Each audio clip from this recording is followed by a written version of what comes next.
The Council of United Species has 4,000 laws regarding warfare. We have rules for antimatter, rules for psychic lobotomies, and rules for sun crushing. But the shortest entry in the Galactic Medical Codex, entry 9-GP, is only 4 words long.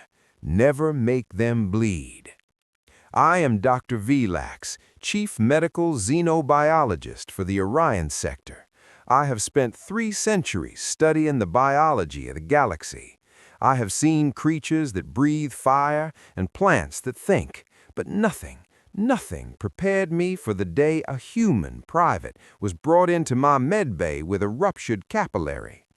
You see, the rest of the galaxy is clean. Our fluids are stable, our immune systems are polite. We die quietly. Humans are a walking, talking, biological apocalypse held together by a thin layer of dermis. Today, I'm breaking my oath of silence. I'm going to tell you why the most dangerous thing in the universe isn't a human with a gun. It's a human with a scratch. When the Federation first met humans, we thought they were soft. No exoskeleton, no scales, no natural armor. We mocked them. We called them the leakers. But then the Battle of Krail happened. I was there when the first human casualty arrived, a simple shrapnel wound to the arm. In any other species, the fluid would remain internal, or the limb would simply jettison to save the core. Not humans. I reached for my standard cauterizer, and my assistant, a Thraxian, screamed. He didn't scream because of the wound. He screamed because the human's blood, it was moving, it was aggressive, it was reacting to the very air of my sterile lab as if it were an invading force. Most galactic life uses a copper-based hemolymph. It's stable, it's blue, it stays put.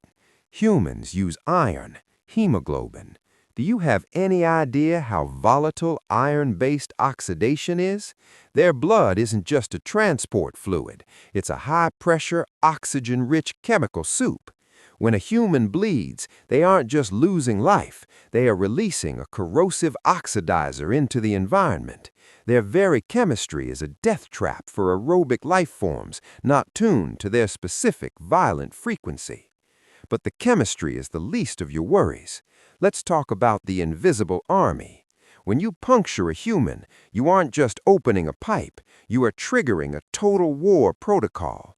Within seconds, the human body realizes the outside is trying to get inside.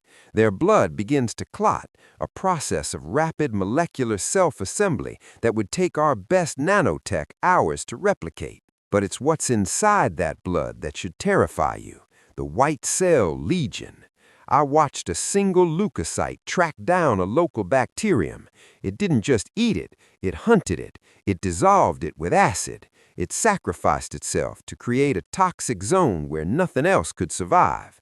If a human bleeds on your ship, they aren't just messing the floor. They are depositing millions of apex predators into your ventilation system. Predators that have spent 2 million years evolving to kill anything that isn't self. We once had a janitor try to clean human blood with standard ammonia. The reaction created a vapor that paralyzed half the deck. The blood didn't want to be cleaned. It wanted to fight. It stayed active, hostile, and hungry long after it left the host's body. Here is the secret the military doesn't want you to know. For most species, pain is a signal to stop. It is a biological off switch designed to preserve the organism. For a human, the sight of their own blood on the floor is a chemical trigger. When a human sees their red life force on the floor, their brain enters a state called berserker feedback. The endocrine system dumps a cocktail of adrenaline and cortisol into the remaining blood. I saw a human soldier take a plasma bolt to the gut. He should have been dead. His blood was boiling. But instead of falling, he looked at the wound, looked at the enemy, and his heart rate tripled. His pupils dilated. His muscles, no longer restricted by safety limiters, began to tear themselves off the bone just to provide more force. He wasn't dying, he was overclocking.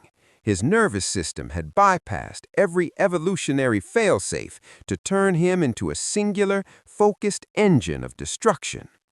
A bleeding human is the only creature in the galaxy that becomes more dangerous the closer it is to death.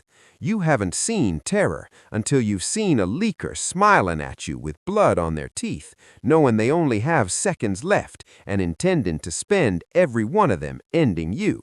Their bones are reinforced by calcium structures that can withstand impacts that would shatter a Drexian's carapace, and when they are pushed to the brink, they use those bones as levers to exert force that defies physics. So, if you're a commander, or a pirate, or a fool looking for glory, if you fight a human, use blunt force, use gas, use psychological warfare, but for the love of the founders, do not pierce the skin. Because once the red starts flowing, the human part goes away. The logic, the mercy, the culture, it all evaporates.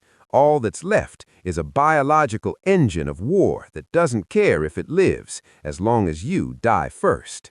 They are the only species that thrives in a state of self-destruction. The galaxy is a laboratory, a vast testing ground for survival. And the humans, they are the experiment that went horribly, horribly right.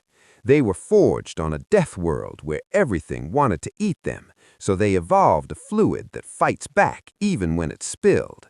My name is Dr. Velax, and this is my final report. Keep the bandages close and your enemies closer. And if you see the red, run, because by then it's already too late.